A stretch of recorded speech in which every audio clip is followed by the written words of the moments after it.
किंतु प्रभुर्या प्रिय एव तस्य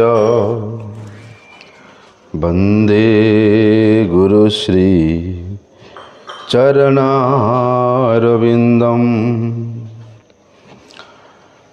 वाञ्छाकल्पतरुर्भ्यश्च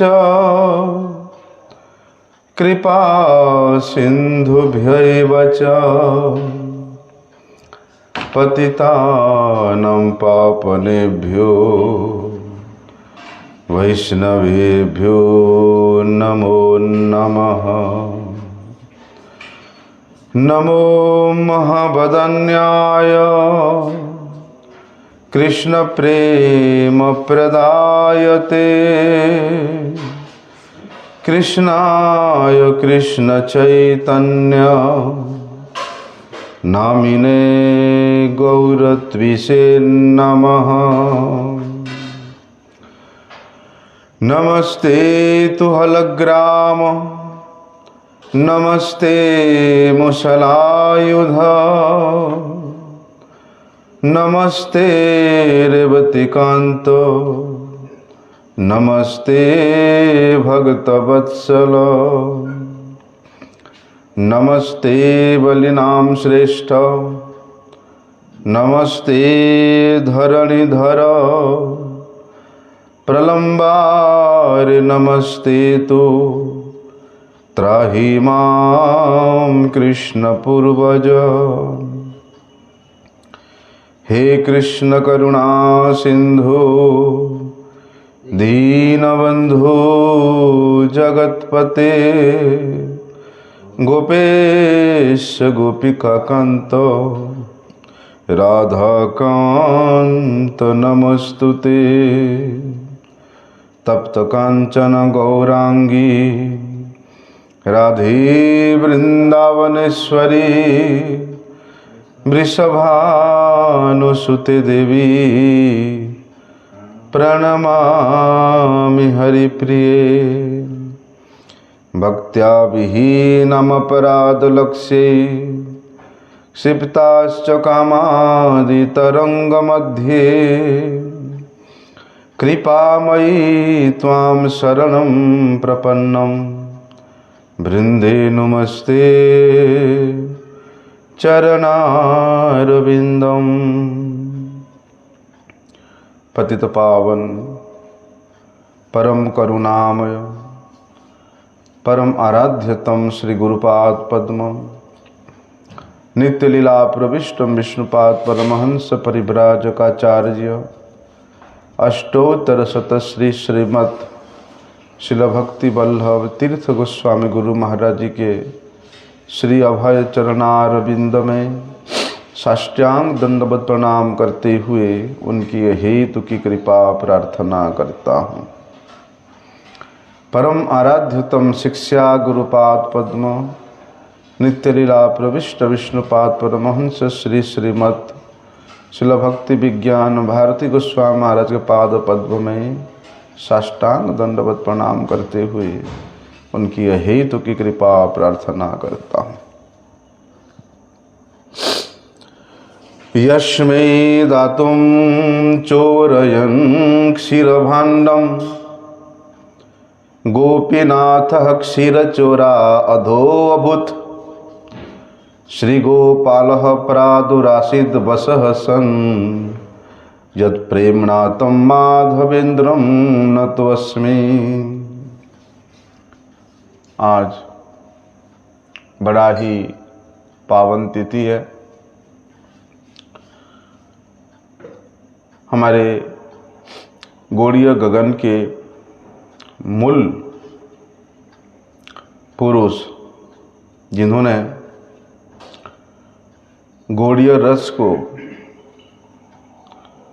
ब्रज रस को परकिया रस को सभी के हृदय में संचारित किया।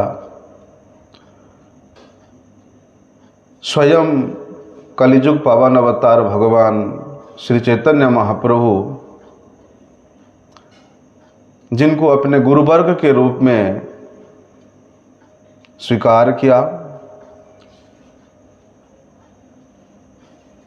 जिनके लिए स्वयं भगवान खीरचोरा के नाम से प्रसिद्ध हुए, जिनके भक्ति के वशीभूत होकर के स्वयं श्री गोपाल देव गिरि गोवर्धनधारी के नाम से प्रकाशित हुए, आज उन्हीं श्री माधवेंद्र पुरी जी के तिरुभाव तिथि पूजा महोत्सव है। इसलिए श्रीमन महाप्रभु जी ने उन्हीं अपनी गुरुवर्ग श्री माधवेंद्र पुरी जी के श्री चरणों में नतमस्तक होकर के उनकी गुणावली को वे गान कर रहे हैं।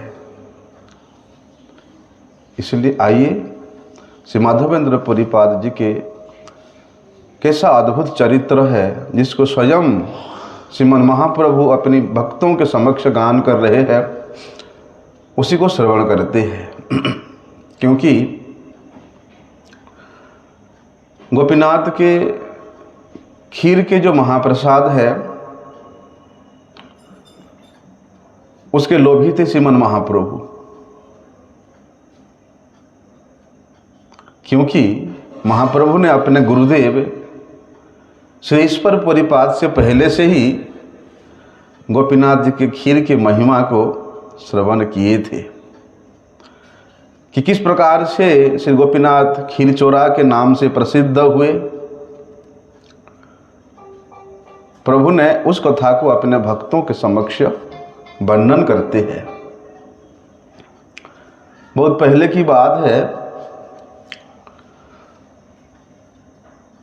गोपीनाथ ने अपने रसिक भक्त, अपने प्रेमिक भक्त श्री माधवेंद्र पुरी के लिए खीर का चोरी किया था, इसलिए उनका नाम खीरचोरा गोपीनाथ हुआ। तो एक बार श्री माधवेंद्र पुरी जी दक्षिण देश से वे वृंदावन आए थे और भ्रमण करते करते यहाँ गिरिराज गोवर्धन में पहुँचे। बोलते माधवेंद्र पुरी भगवान के ऐसे प्रेमिक भक्त हैं कि हमेशा प्रेम में ही मत रहते थे। उनको ना रात का पता चलता था, ना दिन का पता चलता था, ना भूख का, ना प्यास का, ना अच्छा का, ना बुरा का, ना पवित्रता, ना अविपवित्रता। बोलते किसी भी कोई मतलब सभी प्रकार के इस जागतिक ज्ञान से वो ऊपर थे। प्रेम का आवेश ऐसा था, ना कभी एक जगह बैठ सकते हैं, ना उड़ सकते हैं, कभी उठते हैं, कभी गिरते हैं, कभी भूमि पर सो जाते हैं, विचार नहीं करते कि स्थान पवित्र है अपवित्र है, कुछ भी ध्यान नहीं रहता। तो एक दिन वे माधवेंद्र पुरी जी गिरिराज गोवर्धन की परिक्रमा किया और परिक्रमा करते करते यहाँ गोविंद कुंड में आकर के स्नान करते हैं और स्नान करके वहीं पर ही संध्या के समय में एक वृक्ष के नीचे बैठ करके वे भगवान का चिंतन करने लगते हैं। इतनी में एक बालक आया, गोप बालक, दूध का भरा हुआ एक बर्तन लेकर के आया और बड़े प्यारे प्यारे मंद मंद मुस्कुराते हुए बाबा को कहते हैं, बाबा तुम ये दूध पी लो, कुछ मांग करके क्यों नहीं खा लेते हो?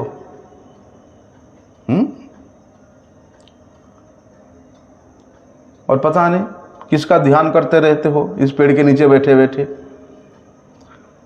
कुछ मांग लिया करो किसी से, कब से भूखे बैठे हो। तो माधवेंद्र पुरी जी ने उस छोटे से गोप बालक के सौंदर्य को देख करके बड़े विस्मित भी हुए, प्रसन्न भी हुए।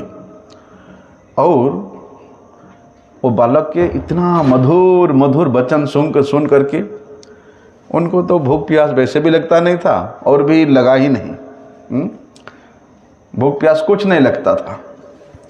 तो माधवेंद्र पुरी ने उस बालक से पूछा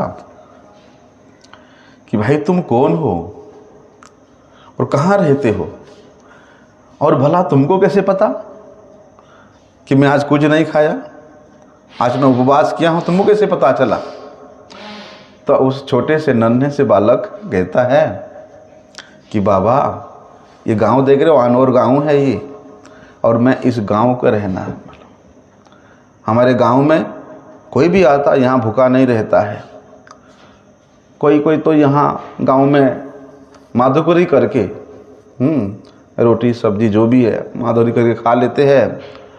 तो कोई किसी घर में दूध छाछ मांग करके पी लेते हैं। और जो कुछ नहीं मांगता, जो भिक्षा नहीं मांगता, मैं स्वयं जा कर के उसको पहुंचा के आता हूं। मेरे गांव के कुछ स्त्रियां, कुछ माताएं यहाँ गोविंद कुंड में जल लेने आए थे, और उन्होंने काफ़ी टाइम से तुमको देखा कि तुम यहाँ आंख बंद करके बैठे हो। तो उन स्त्रियों ने मुझे ये दूध दे करके भेजा कि जा करके बाबा को दे करके आओ। और अभी मुझे जल्दी से जाना है क्योंकि हमारा गाय धोने का समय हो गया, संध्या हो गया है, इसलिए तुम दूध पी लो और पात्र को यहाँ रख देना, मैं आकर के ले जाऊंगा। इतना कह करके वे गोप बालक वहाँ से चला गया। चला भी ऐसे गया जैसे कि अंतर्धान होते हैं, ऐसा। दूध पी करके माधवेंद्रपुरी बड़े चमत्कार हुआ। दूध तो पिया और उस बर्तन को धो दिया, और वो बालक को देखने लगे कि वो बालक आकर के बर्तन ले जाएगा, आएगा। भैया पूरी रात हो गया, वापिस नहीं आया। सोए नहीं बाबा, ये कभी भी आ सकता है। तो वहीं पेड़ के नीचे माधवेंद्रपुरी जी बैठ के हरिनाम करने लगे। रात को नींद भी नहीं आ रहा है। एक तो इतना सुंदर बालक, उसको दर्शन किया और उसके इतनी सुंदर मीठी मीठी तोतली बाणी कानों से सुना, और बालक बोल के गया कि बाबा मैं आकर के ले जाऊंगा। नींद नहीं आ रहा है बाबा को। बोलते रात के अंत में सुबह ऐसे 4, साढ़े 3, 4 बजे थोड़ा सा ऐसे झपकी सा आया, तंद्रा सा आया। तो उतनी में उनकी बाह्य चेतना लुप्त हुआ, और सपनों में उतनी थोड़ी सी समय में जो तंद्रा सी आई, उतनी में उन्होंने एक सपना देखा। सपना किया था कि वही गोप बालक जो उनको दूध देने आया था, वो उनके हाथ को पकड़ के एक कुंज में ले जाता है। कुंज इस प्रकार का था भाई, सब कांटे से भरा हुआ था। और बोलते हैं बाबा मैं ये कुंज में रहता हूँ, सर्दी गर्मी वर्षा आंधी तूफान सब कुछ सहन करना पड़ता है मुझे, बड़े कष्ट से यहाँ मैं रहता हूँ। तुम गांव के लोगों को बोलो और उनको ला करके मुझे ये कुंज से बाहर निकालो और मुझे गिरिराज जी के ऊपर में विराजमान करा दो, और वहाँ एक मंदिर बनवाओ, फिर बहुत से शीतल जल ला करके मेरे शरीर अंग को मार्जन करो, मेरा स्नान कराओ। वहाँ बोलते हैं ठाकुर जी कि बहुत दिन तुम्हार पथ करी निरीक्षण, कबे आसी माधव आमाय करीबे सेवन।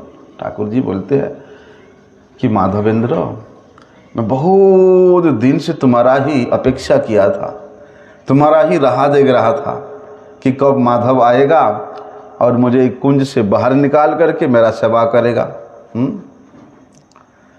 और तुम्हारे प्रेम के वशीभूत होकर मैं तुम्हारी सेवा भी स्वीकार करूँगा, और अपने दर्शन दे करके सभी संसार का मैं कल्याण करूँगा, सबका उद्धार करूँगा। और बोलते हैं वहाँ कि श्री गोपाल नाम मोर गोवर्धन धारी, वज्रेर स्थापित आमी यहाँ अधिकारी।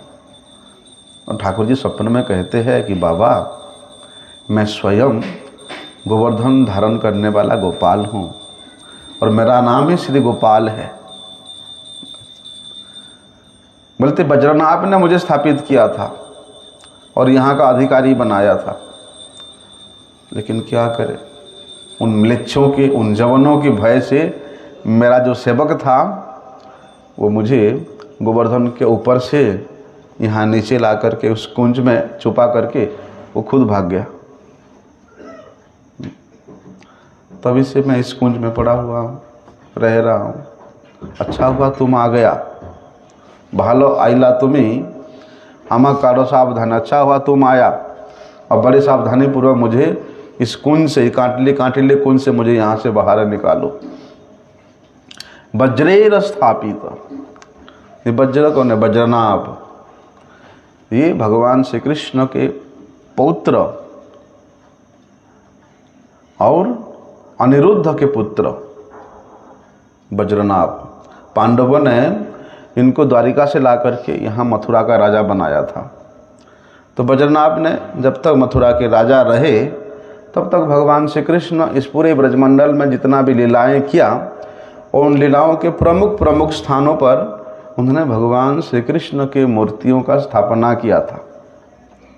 तो ये जो गोवर्धनधारी गोपाल है, बोलते उन्हीं वज्रनाभ के द्वारा स्थापित उन्हीं मूर्तियों में से एक मूर्ति है। भैया इतना कह करके वो बालक तो अंतर्धान हो गया। तो माधवेंद्रपुरी सपना से जागते देखते हैं, विचार करते हैं, हाय हाय देखो साक्षात श्री कृष्ण मुझे दूध पिलाने आया था और मैं उसको पहचान नहीं पाया। बड़े ऐसा कर बड़े दुख ही होते हैं, प्रेम के आवेश में पछाड़ खा करके वे भूमि पर बार बार गिर रहे हैं। तब कुछ समय बाद उनका रोना धोना जब थोड़ा सा संभले, मन को धैर्य धारण किया, गोपाल की आज्ञा क्या था उसको पालन करने के लिए वे तैयार होते हैं। प्रातःकाल स्नान इत्यादि करके सबसे पहले माधवेंद्रपुरी उस गांव में, आनौर गांव में जाते हैं और सभी लोगों को वहाँ एकत्रित करके कहते हैं कि भैया ऐसा ऐसा ठाकुर जी का निर्देश है कि तुम्हारे गांव का जो देवता है, तुम्हारे गांव का जो ईश्वर है गोवर्धनधारी, ये कुंज में पड़ा हुआ है। चलो हम सब उनको वहाँ से बाहर निकालते हैं। लेकिन वो कुंज इतना कांटिले लताओं से घना था कि उसमें सीधे कोई प्रवेश नहीं कर सकता था। वहाँ जाने के लिए पहले रास्ता बनाना पड़ा। इसलिए रास्ता बनाने के लिए सभी ब्रजवासियों ने कुल्हाड़ी, फावड़े ये सब लेकर के आते हैं। अब भैया माधवेंद्रपुरी के बात को सुनकर के गांव के लोग बड़े उत्साही हैं, बड़े हर्षित हो रहे हैं कि हमारे गांव का देवता देखो ये कुंज में पड़ा हुआ है, कुंज में रह रहा है। सभी लोग बड़े उत्साह से आए और उन कुंज के झाड़ियों को काट काट करके रास्ता बना करके कुंज के अंदर प्रवेश किया। तब देखते हैं एक श्री गोपाल जी का विग्रह, बड़ा विग्रह, छोटा नहीं, बहुत बड़ा विग्रह, इतना बड़ा, धूल मिट्टी से उन कांटिले लताओं के सूखे पत्तों से ढका हुआ है। देखते ही तो भैया जय जयकार होने लगा। गोपाल जी को देख करके सभी ब्रजवासी बड़े विस्मित हुए, आनंदित हुए। सबसे पहले तो जितना भी मिट्टी था, कांटिले पत्ते से ढका हुआ था, उसको हटाने के बाद उन्होंने गोपाल जी को वहाँ से बाहर आने के लिए प्रयास किया। लेकिन इतना भारी विग्रह कि कोई हिला भी नहीं सका। 10-20 लोग पकड़ के भी हिला नहीं पाए। तब आसपास के जो बड़े बड़े पहलवान होते हैं, बोलते हैं उन पहलवानों को बुला करके उनके द्वारा गोपाल जी को उठाने का प्रयास किया। लेकिन फिर भी गोपाल जी टस से मस नहीं हुए। तो कई महात्मा ऐसे कहते हैं कि जब तक माधवेंद्रपुरी जी ने गोपाल के विग्रह में हाथ नहीं लगाया तब तक वे उठने को तैयार नहीं हुए। बड़े बड़े पहलवान भी नहीं उठा सके। तो माधवेंद्रपुरी जा करके उनसे जल को छान करके लाने लगे। बोलते इस प्रकार बड़ा बड़ा 100 घड़ा वहाँ एकत्रित हो गया। बहुत सारी उत्साह से, ब्रजवासी को तो उत्साह ही है कि भाई ठाकुर प्रकट हुआ है। कोई गा रहा है, कोई नाच रहा है, कोई बजा रहा है। ऐसा उस परिस्थिति हुआ जैसा कि कोई बहुत बड़ा महोत्सव हो रहा है। अब भाई गांव में तो पहले ब्रजवासियों के हर गांव में गाय होता था। गाय का दूध, दही, घी, इस पूरे ब्रजमंडल में कहीं कमी नहीं था। आजकल तो गाय लुप्त हो गया, सब ब्रजवासी के घर में भैंस है, सब भैंस पालने लग गए हैं। इसलिए भैंस जैसा बुद्धि भी हो गया उन लोगों का। ऐसा तो भैया गांव के जितने भी गांव में लोगों के घर में दूध, दही, मक्खन था, वो सब लोगों ने ले आए। जिसके घर में जितना भी भोग का सामग्री था सब लेकर के आए। कोई वस्त्र ला रहा है, कोई तुलसी पत्ता ला रहा है, कोई दूध लेके आ रहा है, कोई दही लेकर के आ रहा है। तो माधवेंद्रपुरी जी ने बोलते उन सभी ब्रजवासियों के द्रव्यों से श्री गोपाल जी के विग्रह का अभिषेक किया और मंत्रोच्चारण करते हुए से विग्रह के ऊपर जितना भी धूल मिट्टी चढ़ा हुआ था, बोलते उस मैल को रगड़ रगड़ करके साफ किया, स्नान कराना आरंभ किया। सबसे पहले क्या किया, श्री विग्रह के अंगों को चमकाया। कैसे चमकाया? देखो, पहले जल और घी के द्वारा उनको महास्नान कराया। सबसे पहले तो पंचगव्य, फिर पंचामृत से द्वारा माधवेंद्रपुरी जी ने ठाकुर जी को स्नान कराते हैं। ऐसा तो इस प्रकार वैष्णव विधि से ठाकुर जी का अभिषेक नित्य प्रति होना चाहिए, क्योंकि पूजा अर्चन का मतलब विधि से ही करना चाहिए। विधि क्या है कि ततः संख्ये न अभिषेकम कुर्ज्याद घंटा दिनेश्वर ही मूले नष्टक्षरेणापि धुपजन अंतरांतराहा। शास्त्र वर्णन करता है कि भैया सबसे पहले स्नान पात्र में भगवान के से विग्रह को रख करके घंटा बजाते हुए क्या करना, शंख में रखे हुए जल के द्वारा बीच बीच में अष्टादशाक्षर मूल मंत्र का स्मरण करते हुए ठाकुर जी का अभिषेक करना चाहिए। और विशेष तिथि में तो यव का चूर्ण होता है, गोधूम चूर्ण होता है, लोध्र चूर्ण होता है, कुमकुम चूर्ण, मसूर चूर्ण, ये सब के द्वारा ठाकुर जी के सी अंग को विशेष तिथि में साफ करना चाहिए। नहीं तो बेसन और हल्दी का उपटन बना करके उसमें खसखस का पेस्ट मिला करके ठाकुर जी को स्नान कराना चाहिए। जैसे गाय के पूंछ में जो बाल होता ना, उन बालों से ठाकुर जी के अंग को आप रगड़ सकते हो, उसमें किसी प्रकार का भी दोष नहीं है। जैसे हम लोग स्नान करें प्लास्टिक का वो रगड़ते हैं ना, ऐसे ठाकुर जी को गाय के पूंछ के बाल का आप रगड़ सकते हो इससे। तो वहाँ बताया है शास्त्र में कि तत्र तो प्रथमम भक्त्या विदधीत सुगंधिभिः दिव्यस्तैलद्विभावे अभ्यंगम श्री हरे ही शनै ही।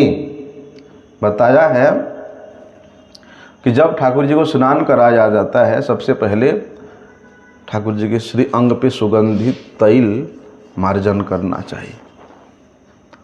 ठाकुर जी का गुणगान करते करते ठाकुर जी के श्री अंग पे सुगंधित तैल ऐसे ऐसे मलना चाहिए।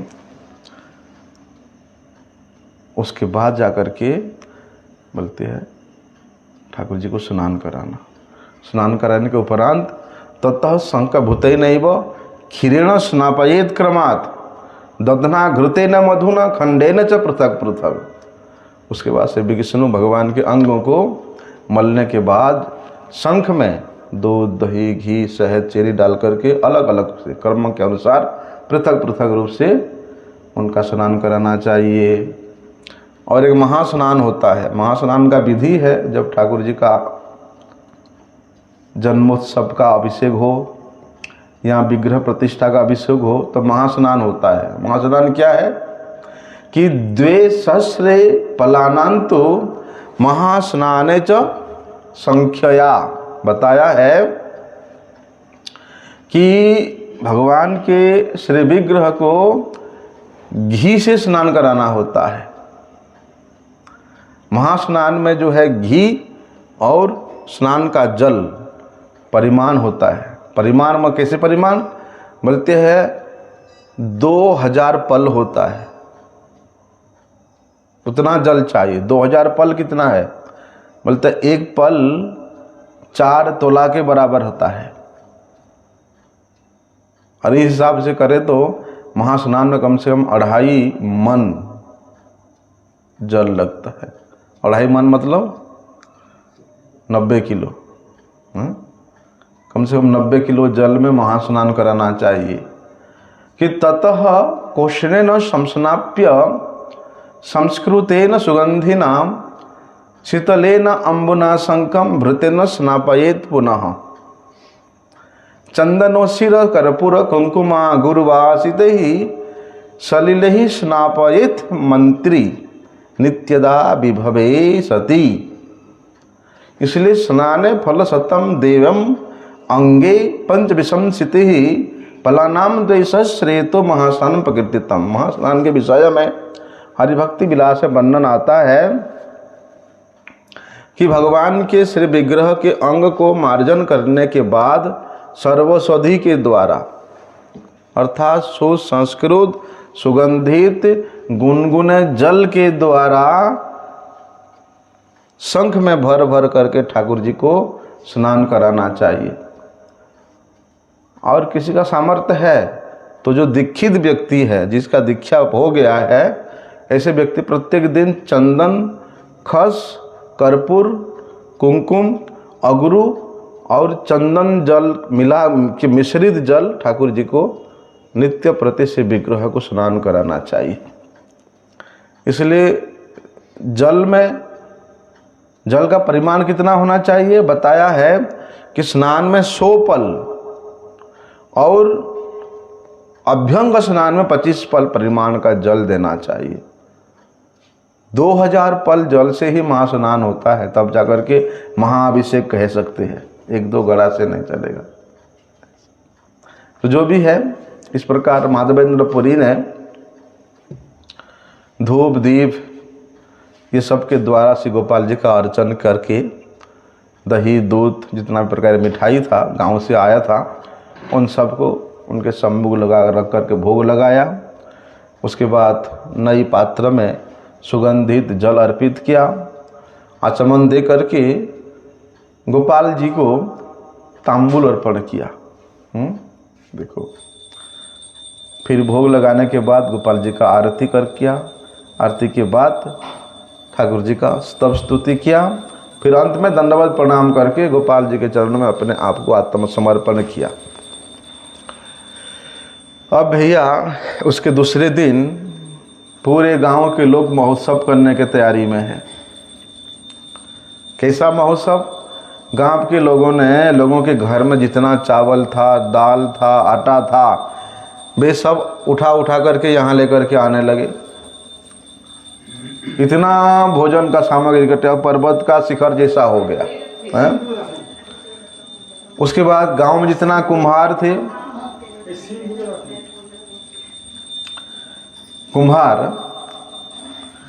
कुम्हारों के घर में जितना भी मिट्टी का बड़े बड़े बर्तन था, बोलते उन सभी बर्तनों को उठा करके ले आए और सुबह से ही रसोई बनना प्रारंभ हो गया।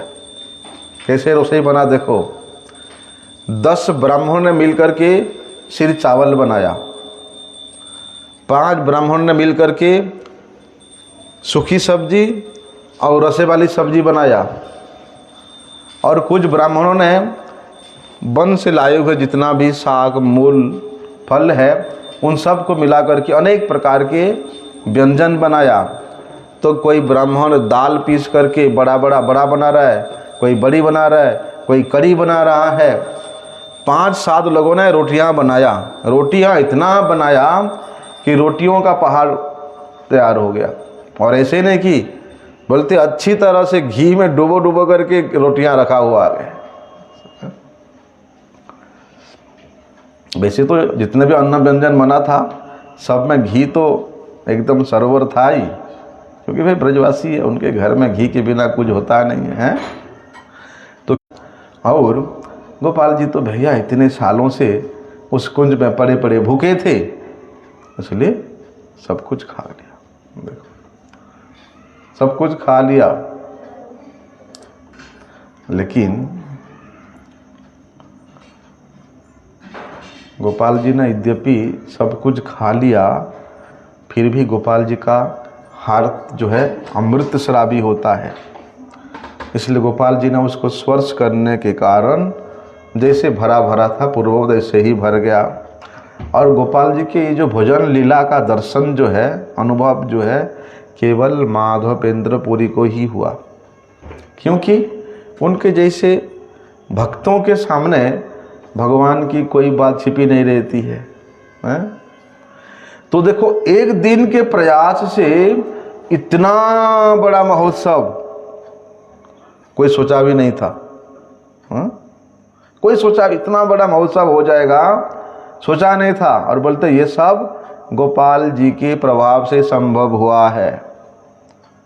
और जो भगवान का शुद्ध भक्त है उनके अतिरिक्त इस लीला के महिमा को कोई नहीं जान सकता है। तब माधवेंद्रपुरी जी ने गोपाल जी को आचमन दे करके उनको पान का बीड़ा तांबुल अर्पण किया। उसके बाद सब गोपाल जी का आरती होता है और सभी लोगों ने अनेक प्रकार के नृत्य संगीत बाजे के द्वारा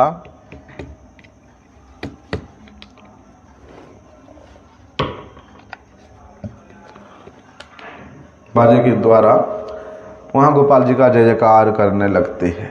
देखो आरती करने के बाद माधवेंद्रपुरी जी ने क्या किया, गोपाल जी के लिए एक नई खाट मंगाया और उस खाट के ऊपर नया वस्त्र मंगवा करके उसके ऊपर बिछाया।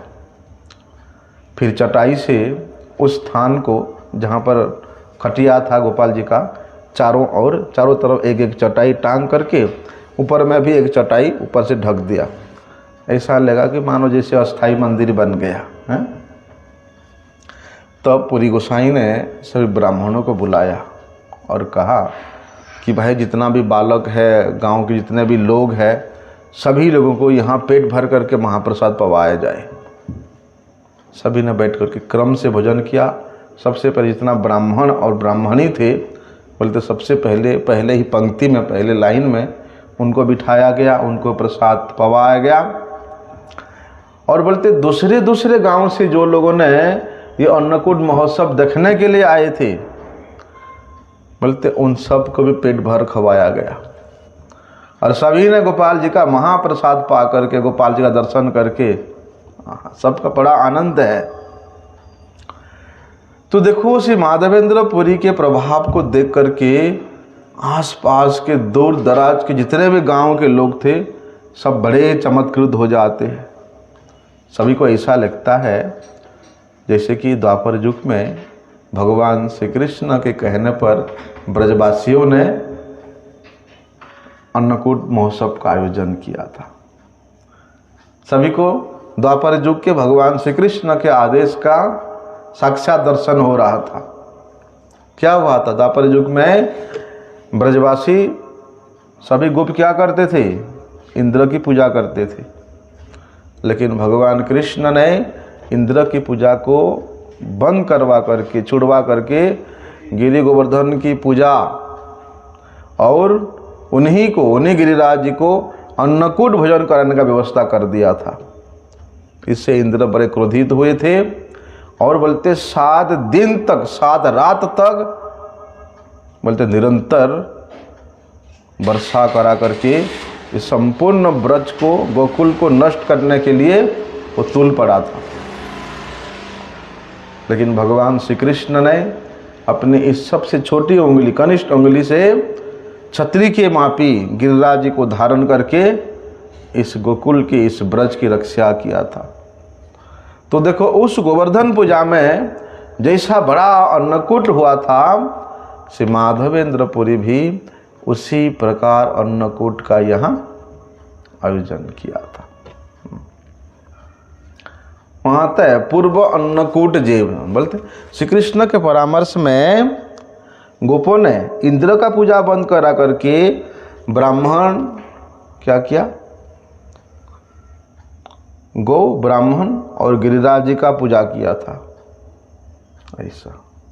और वहाँ क्या होता उस समय, स्वयं भगवान श्री कृष्ण ने एक रूप धारण करके कि मैं ही गिरी हूँ, मैं ही पर्वत हूँ, ऐसा कह करके गोवर्धन को निवेदित जितने भी नैवेद्य है दोनों हाथ से भगवान भोग लगा रहे। वहाँ वर्णन आता है श्रीमद् भागवत में कि पच्यन्ताम विविधा पाकाः सोपान्तः पयसादयः समजाबापुष पुष्कलस्तुल्य सर्वदोहस्य गुह्यताम् प्रोक्तम निशम्यनन्दाध्यः साधवगृह्णन्त तद्वचः तथा च विदधुः सर्वं यथाह मधुसूदनः वाचयित्वा स्वस्त्ययनं तद्द्रव्येण गिरिद्विजान् उपहृत्य बलिन् सम्यक् अद्रुताय वसाम गवाम। क्या हुआ था? बोलते हैं भगवान श्री कृष्ण ने नंद बाबा जितने भी ब्रजवासी गण थे सभी से कहा कि भैया अनेक प्रकार का पकवान बनाया जाए, जो जितना बना सकता है सब कुछ बनाया जाए और यहाँ ला करके गिरिराज जी को भोग लगाया जाए हैं। लाला के बात सुन गए नंद बाबा, जितने बड़े बड़े गोप थे सब बड़े प्रसन्नता से भैया भगवान श्री कृष्ण जिस प्रकार का आदेश दिया उसी प्रकार उन्होंने बड़ा अनुष्ठान किया। सबसे पहले तो ब्राह्मण ने स्वस्ति वाचन किया, फिर इंद्र के याग के निमित्त जितना भी द्रव्य निर्मित हुआ था उन सब सामग्री से गिरि गोवर्धन का पूजन हुआ, अर्पित किया गया गोवर्धन जी को। और मतलब जितना भी गौ थे उनका भी पूजा हुआ, ब्राह्मणों को भी पूजा हुआ ऐसा। तो जो भी है वहाँ पर माधवेंद्रपुरी ने उस गांव में जितना भी ब्राह्मण थे सभी को मंत्र दीक्षा देकर के सबको वैष्णव बना दिया और सबको भगवान की सेवा में नियोजित कर दिया। फिर जब शाम हो आया, दिन ढलने लगा, तो माधवेंद्रपुरी ने शाम को अपराह्न समय में और दोपहर में खिला करके तो सुला दिया था, उनको सजन से उठाया, फिर कुछ भोग लाग जलपान करवाया। लेकिन भैया ये जो घटना है ये पूरे देश में फैल गया कि गोवर्धन में गोपाल जी प्रकट हुए हैं। आसपास के गांव के लोग दर्शन करने के लिए भीड़ लगने लगा। सभी गांव वालों ने एक एक दिन अन्नकूट महोत्सव कराने का इच्छा व्यक्त किया, इसलिए एक एक गांव वालों ने माधवेंद्रपुरी बात जी से एक एक दिन का मांग लिया कि भैया आज हमारा होगा, आज हमारा होगा है?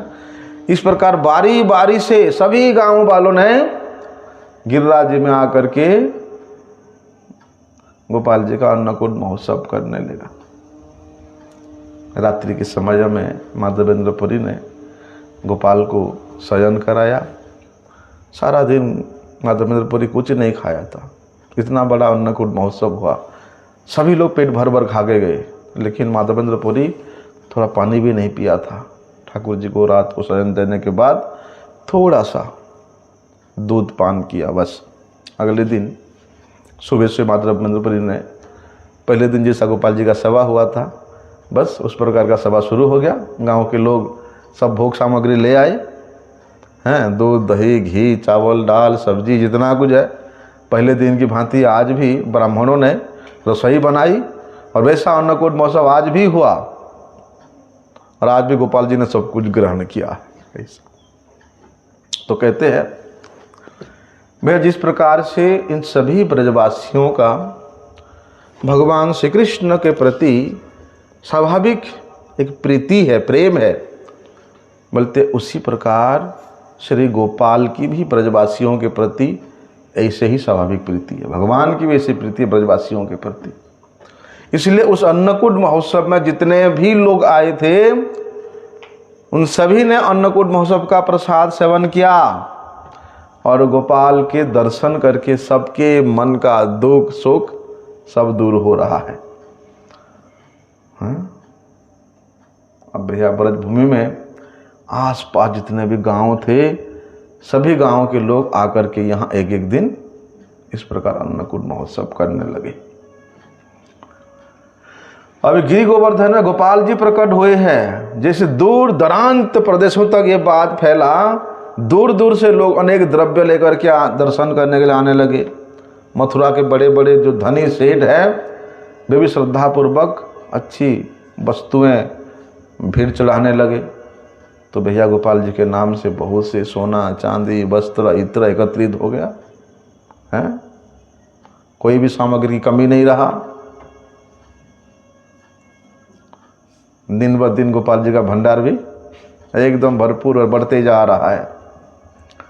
तब किसी एक बहुत धनिक क्षत्रिय ने गोपाल जी के लिए वो ऊपर का जो मंदिर है वो मंदिर बनवा दिया, किसी ने रसोई घर बनवा दिया, तो किसी ने बड़े बड़े भंडारों के लिए बहुत से बर्तन ला करके दे दिया, कोई बाउंड्री बना दिया।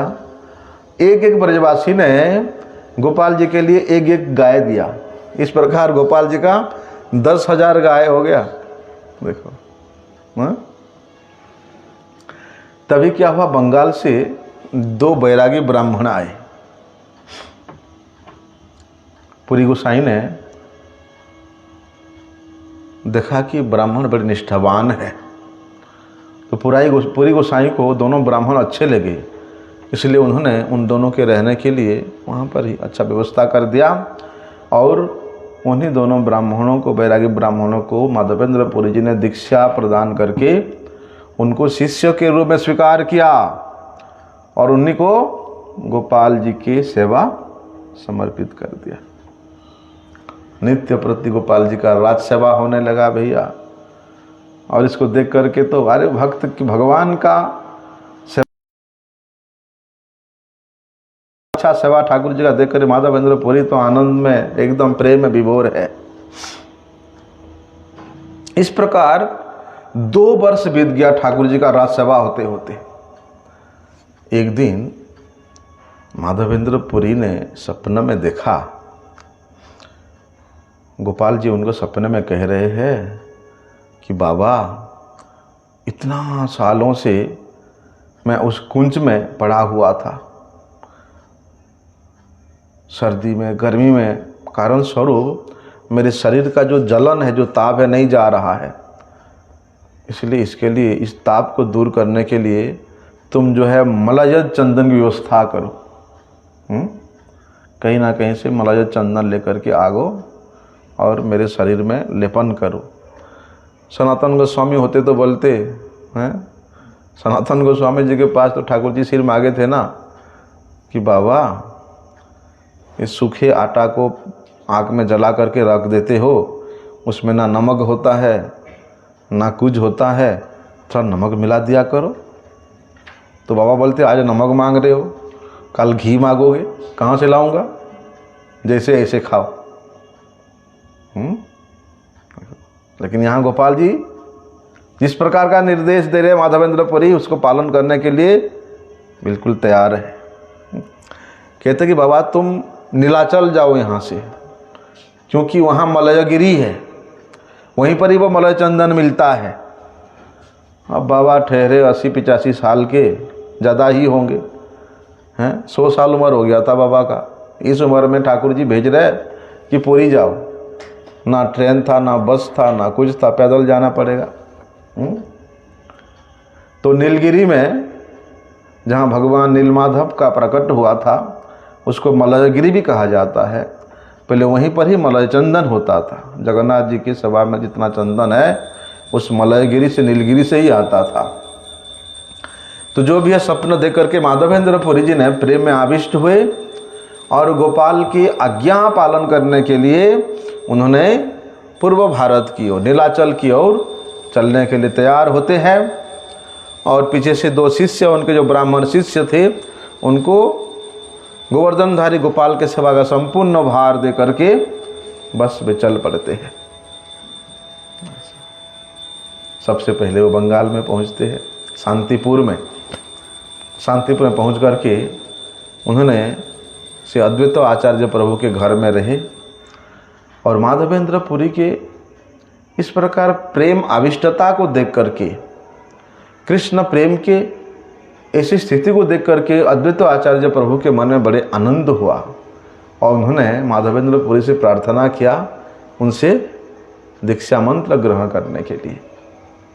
इसलिए माधवेंद्र पुरी जी ने वहाँ शांतिपुर में श्री अद्वैत आचार्य प्रभु जी को मंत्र दीक्षा प्रदान किया और वे वहीं से फिर नीलाचल की ओर चल पड़े।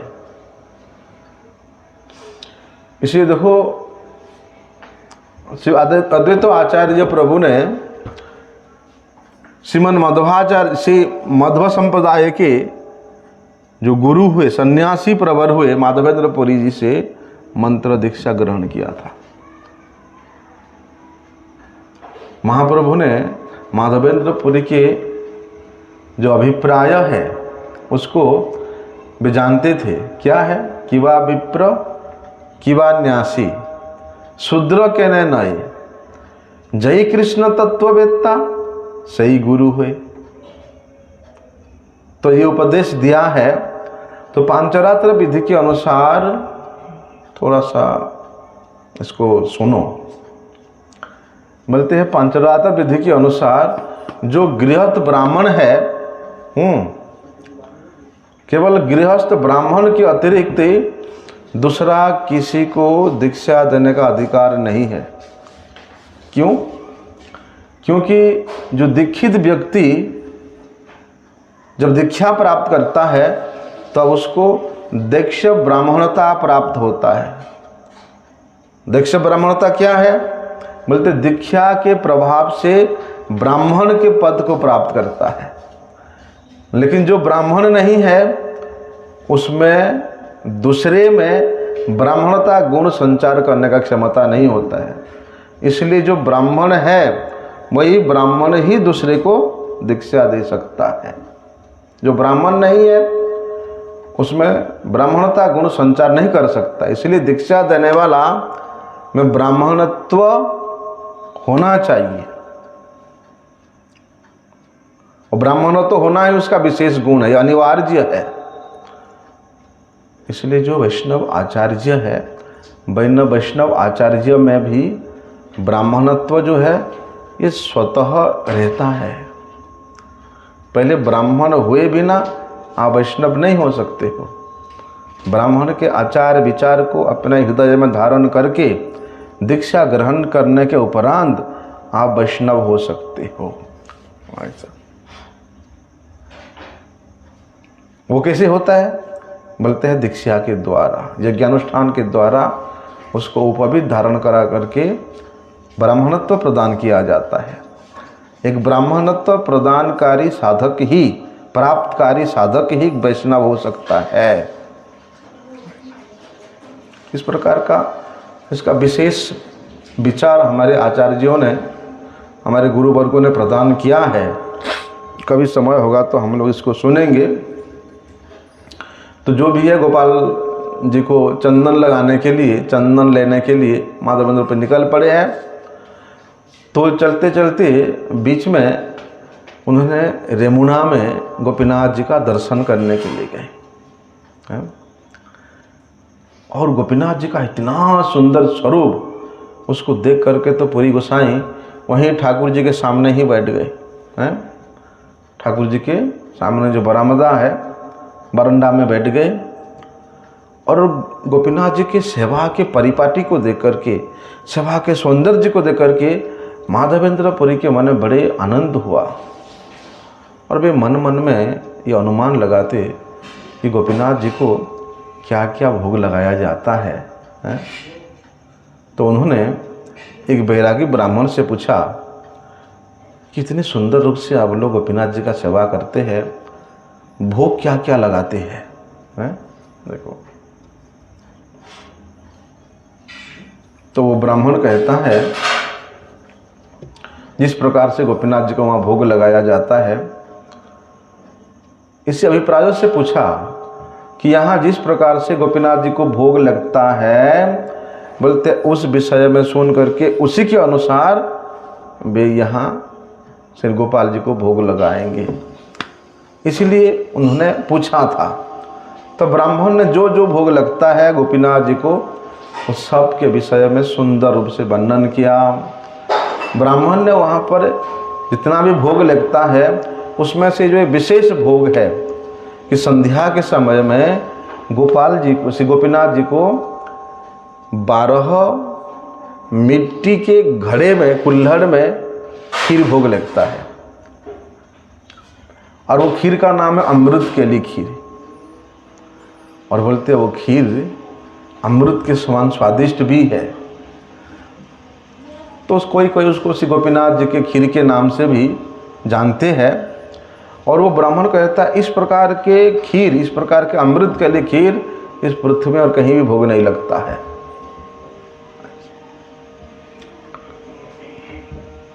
तो जैसे ही माधवेंद्र पुरी जी ने सुना कि गोपीनाथ जी को अमृत केली खीर का भोग लगाया जा रहा है, तो उनके मन में विचार आया कि बिना मांगे यदि कोई थोड़ा सा मुझे दे दे तो मैं उसको चख के देखूं कि कैसा स्वाद है उसका, और उसी के अनुसार खीर बना करके मैं अपने गोवर्धनधारी गोपाल को भी खिलाऊंगा, भोग लगाऊंगा। इच्छा तो किया, अपने स्वयं के लिए इच्छा नहीं किया, लेकिन उसी इच्छा को अपनी जीवा का लोभ समझ करके माधवेंद्र पुरी ने लज्जित होकर के बोलते विष्णु विष्णु विष्णु विष्णु, भगवान के भोग के ऊपर मेरा भोग बुद्धि आया। उन्होंने बड़े दुखी हुए, और जैसे आरती का घंटा बजने लगा, आरती दर्शन करके गोपीनाथ जी को प्रणाम करके खीर के विषय में चिंता करते करते वे मंदिर से बाहर आ गए। देखो माधवेंद्र पुरी कभी किसी से कुछ नहीं मांगते थे, अयाचित वृत्ति था उनका। कोई दे देता तो चल, नहीं दे तो राम राम। अपने आप कभी कोई वस्तु किसी से नहीं मांगा, अपने आप कोई दे देता तो उसी को खाते, नहीं मिले तो उपवास रहते थे। क्यों? क्योंकि माधवेंद्र पुरी जी वे हमेशा प्रेम रूपी अमृत ही पान करते थे, इसलिए कभी उनको भूख प्यास नहीं सताती थी। तो जब उनको खीर चखने का इच्छा हुआ तो सोचने लगे अरे ये तो अपराध है, भगवान के खीर को चखने का मेरा इच्छा हुआ, और भोग लगाने के लिए लेके जा रहे हैं और मेरा ऐसा इच्छा हुआ। उसको अपराध मानने लगे। मंदिर से बाहर आकर के गांव के लास्ट में जो निर्जन स्थान में जो हाट बसता है, बाजार हाट होता है, 7 दिन में 1 दिन हाट होता है, वहाँ जाकर के बैठ करके एक पेड़ के नीचे कीर्तन करने लगे। और इधर पुजारी जी ने ठाकुर जी को संध्या के समय खीर का भोग लगा करके गोपीनाथ जी को सजन दे करके वे अपने घर चला गया। देखो माधवेंद्र पुरी जी की जो स्वभाव था वो स्वाभाविक ही परमहंस की अवस्था थी। भगवान के नाम के प्रति उनका इतना प्रेम था, उस प्रेम के कारण किसी प्रकार की कोई जागतिक जड़ीय वस्तु के प्रति उनका कोई इच्छा ही नहीं, उदासीन थे।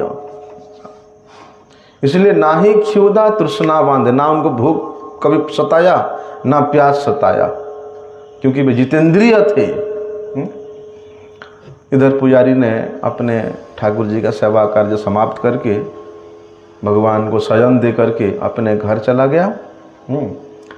अर्धरात्रि को गोपीनाथ जी ने पुजारी जी को उठाया स्वप्न में, कहा कि उठह पुजारी कर द्वार विमोचन, खीर एक राखी आछि सन्यासी कारण।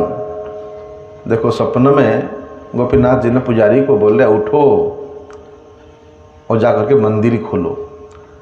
वो जो सन्यासी आया था शाम को, उस सन्यासी के लिए मैंने खीर का एक कुल्हड़ रखा है और उसको मैं अपने वस्त्र के पीछे में छुपा करके रख दिया है। मेरी माया के कारण तुमको पता नहीं चला। माया ये था कि जो 12 कुल्हड़ में पुजारी ने भोग लगाया था, वो 12 कुल्हड़ ही बाहर कर दिया था बाद में भोग लगाने के बाद। तो पुजारी सोचते मैं तो 12 कुल्हड़ भोग लगाया था और 12 कुल्हड़ ही बाहर किया। अभी ठाकुर जी बोल रहे कि एक कुल्हड़ छुपा के रखे हैं, चलो देखते हैं। ठाकुर जी बोलते हैं मंदिर खोलो और मेरे पीछे में, मेरे कपड़े के नीचे में एक कुल्हड़ छुपा होगा, उसको निकालो और वहाँ हाट में जा कर के जो सन्यासी माधवेंद्र पुरी बैठा हुआ है, ये खीर लेकर के जल्दी उसको दे के आओ, क्योंकि उसने कुछ खाया नहीं सुबह से। देखो सपना देख करके पुजारी उठता है, गोपीनाथ जी ने जो आदेश दिया था विचार करता है, फिर स्नान किया, अर्धरात्रि को स्नान करके वो मंदिर खोला। वो जा करके देखता है कि गोपीनाथ जी ने अपने पीछे में कपड़े के आड़ में एक कुल्हड़ छुपा हुआ है। उस खीर के कुल्हड़ को वहाँ से बाहर निकाला, फिर उस स्थान को थोड़ा सा पोंछा लगा करके वो खीर लेकर के मंदिर बंद करके वे पुजारी गांव के लास्ट में जो हाट बैठता है वहाँ जाके घूम रहा है और बोल रहे हैं कि भैया खीर लह ऐ जार नाम माधवपुरी, तुम्हारा लगी गोपीनाथ खीर कैला चोरी। बोलते हैं कि भैया जिनका नाम माधवपुरी है वे कृपा करके इस खीर को ले, आपके लिए गोपीनाथ जी ने खीर चोरी किया है, इसको लो और इसको आनंद से पाओ। और बोलते आपके समान तुम्हारा समान भाग्यवान नहीं त्रिभुवन है। हे सन्यासी प्रवर, हे माधवपुरी, आपके समान महाभाग्यवान ये त्रिलोकी संसार में और कोई नहीं है। तो पुजारी के उस पुकार को सुन करके माधवेंद्र पुरी ने अपने परिचय देते हैं। तो पुजारी ने उनको उस खुद खीर दे करके उनको साक्षात दंडवत प्रणाम किया। और पुजारी ने जब उन्हें खीर की चोरी की बात सुनाया माधवेंद्र पुरी को कि आपके लिए गोपीनाथ ने ये खीर चोरी किया है, तब तो भैया माधवेंद्र पुरी सुनते ही प्रेम में आविष्ट हो गए, प्रेमामृत वर्षण होने लगा। और इस प्रकार प्रेम की आविष्टता को देख करके वे पुजारी भी बड़े आश्चर्यचकित हो गया। मन मन विचार किया कि भगवान का प्रेमिक भक्त ऐसे होते हैं? ऐसे प्रेमिक भक्त कृष्ण से यहाँ वश है जथोचित, ऐसे प्रेमिक भक्तों के वशीभूत होना ये तो भगवान के लिए स्वाभाविक है, ऐसा प्रेम। कह करके पुजारी ने पुनः प्रणाम किया और वो रात्रि को ही अपने घर वापिस आ गया।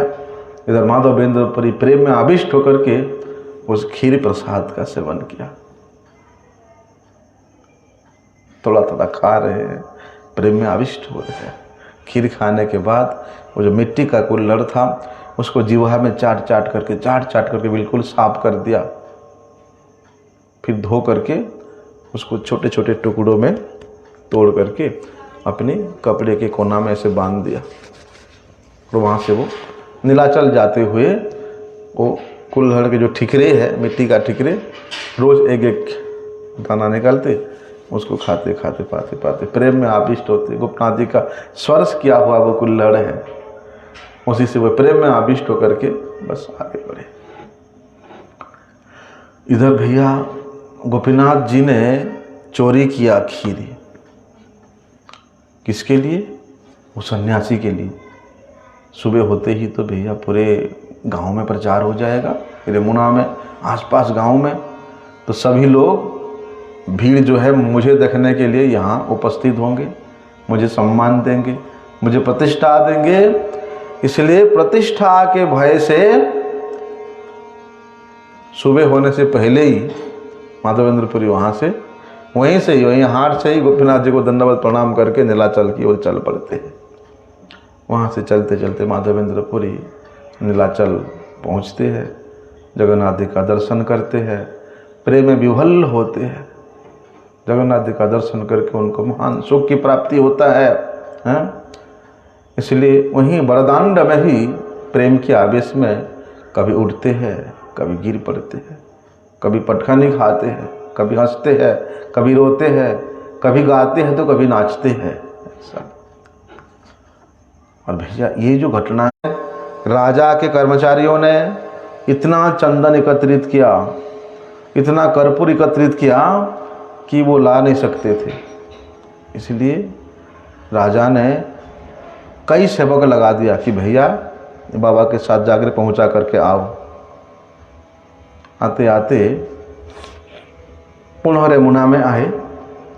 तो रेमुना में आने के बाद गोपीनाथ जी, यहाँ के जो गिरधारी गोपाल पुनः सपना देते हैं कि बाबा अब तो तुम वृद्ध हो गए हो, मुझे लगता नहीं कि तुम वहाँ से पैदल यहाँ तक पहुँच पाओगे। इसलिए अच्छा है वो जो चंदन और कर्पूर तुम नीलाचल से लेकर के आए हो, वहीं रेमुना में ही खीरचोरा को लगाओ, गोपीनाथ को लगाओ। वहीं लगाने से यहीं पर मेरे शरीर में शीतलता आएगी। तब वहीं पर ही माधवेंद्र पुरीपाद अपने गोपाल के आदेश को मानते हुए वहीं रहे। उनका अंतिम समय वहीं बीता, वहीं पर ही उनका मूल समाधि है। आज के दिन में वो अप्रकट लीला किए थे। वंशा कल्पतरुभ्यश्च कृपा सिंधुभ्यैव च पतितानां पावनेभ्यो वैष्णवेभ्यो।